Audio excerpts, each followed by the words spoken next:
14 वर्ष तक वो मां रहेगी, उसके बाद सब्जी बाजी हो जाएगी। ये इनका हिंदुत्व है। इनके हिंदुत्व की कलई बंगाल के मुख्यमंत्री के वक्तव्य से खुल गई है।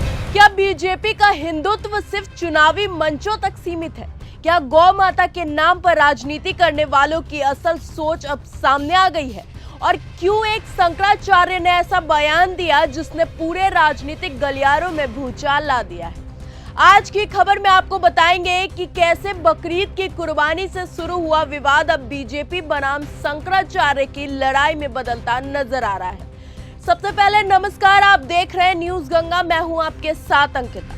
बकरीद से पहले देश में कुर्बानी और गौ रक्षा को लेकर बहस तेज है। पश्चिम बंगाल और असम समेत कई राज्यों में गाय और गौवंश की कुर्बानी को लेकर राजनीतिक बयानबाजी जारी है। लेकिन इसी बीच ज्योतिर्मठ के शंकराचार्य स्वामी अविमुक्तेश्वरानंद सरस्वती ने ऐसा बयान दिया है जिसने सियासत का तापमान और ज्यादा बढ़ा दिया है।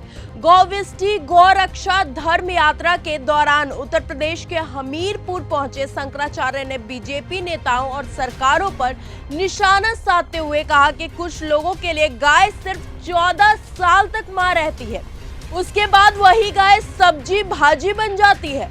उन्होंने कहा कि इस तरह के बयानों से नेताओं की वास्तविक सोच उजागर हो जाती है।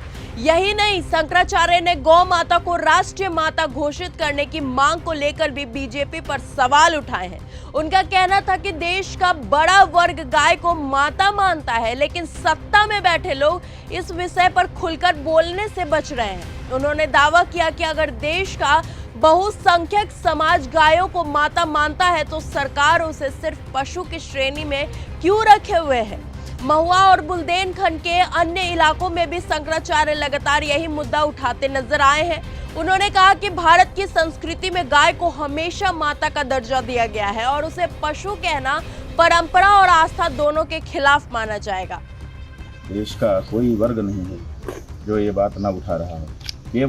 केवल सत्ताधारी पार्टी जो है भाजपा ही हिंदू, संघी हिंदू, केवल उनके मुंह पे ताला लगा हुआ है। वही नहीं, गाय को माता नहीं बोल पा रहे हैं, बाकी सब बोलना लग गए इस समय। तो धीरेन्द्र शास्त्री ने अगर ये कहा है तो स्वागत है। जब पशु आप कह दोगे तो पशु जैसा ही व्यवहार होगा। अगर आपको हम पशु घोषित कर दें ना तो आपके साथ भी पशु जैसा व्यवहार शुरू हो जाएगा। इसीलिए तो हम कह रहे हैं कि पशु सूची से हटाओ, माता के रूप में दर्ज करो।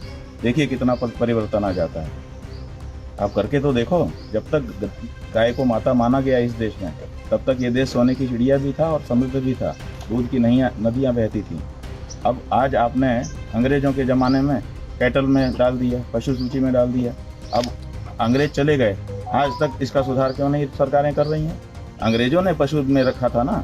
भारत की संस्कृति में तो गाय को कभी पशु नहीं कहा गया। हमने तो लाखों लोगों से पूछा कि बोलो गाय पशु है कि माता है, सब कहते हैं माता है, पशु नहीं है।